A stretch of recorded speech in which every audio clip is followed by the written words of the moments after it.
Hi, my name is Chris Hine. I'm with the Pennsylvania Housing Research Center, or PHRC.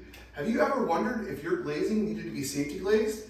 I had a couple personal conversations over the past, I would say, 2-3 months, where individuals had to install safety glazed windows in areas that were not required to be safety glazed, therefore costing them an additional $500 or more. So I wanted to produce this video really quick just to give a quick understanding of the requirements that need to be met by windows for them to be required to be safety glazed. So the code specifies that they have to meet 4, and they have to meet all 4 of these items to be classified as hazardous location and then need to be safety glazed. The first one is that the bottom edge of the glazing has to be less than 18 inches above the ground. So if you measure this, we are clearly within 18 inches from the glazing to the walking surface. The second thing is that the glazing has to be more than 36 inches above the floor. And looking here, we're already at 4 feet, so we are clearly, the glazing is more than 36 inches above the floor.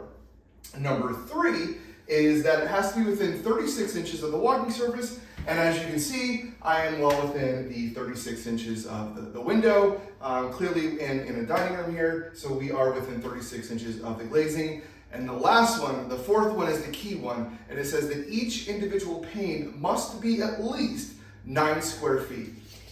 So measuring out this window, we are roughly 2'9", so let's say 2 2/3. And then if we go left to right here, we are 2.4, so let's say 2 1/3. You multiply them together and you're just over 6 square feet for this individual pane of glazing. Therefore, it does not meet that criteria. And remember, as I said earlier, it must meet all 4. So this window would not have to be safety glazed, even though we are only about 9 inches above the floor. It does meet that within 18 inches, but it has to meet all 4, 18 inches or less to the floor, 36 inches from the walking surface. The window must be greater than 36 inches above the floor, and the last one, each individual pane must be 9 square feet or larger, and it must meet all 4.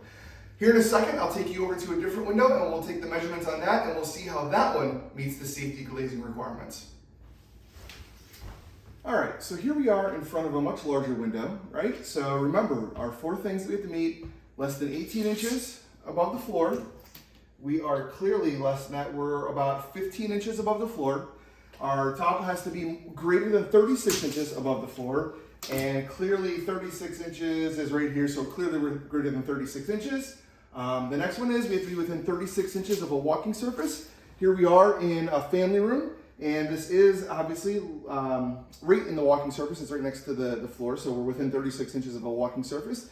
And the fourth one, which again is the holdout as we found from the window before, is that the glazing has to be 9 square feet or larger. Each pane of glazing has to be 9 square feet or larger.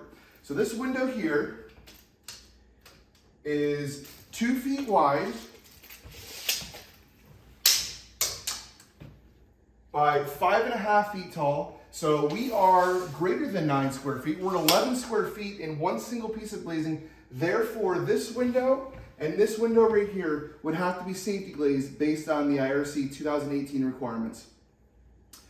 If you have any additional questions or any additional information that you'd like to find out about the PHRC or residential construction period, feel free to check out our website, phrc.psu.edu, and take a look at all of our resources that we have online, recorded webinars, and some publications, including items like this. So thank you very much. Again, I'm Chris Hine. We'll see you next time here at the PHRC. Thanks. Bye.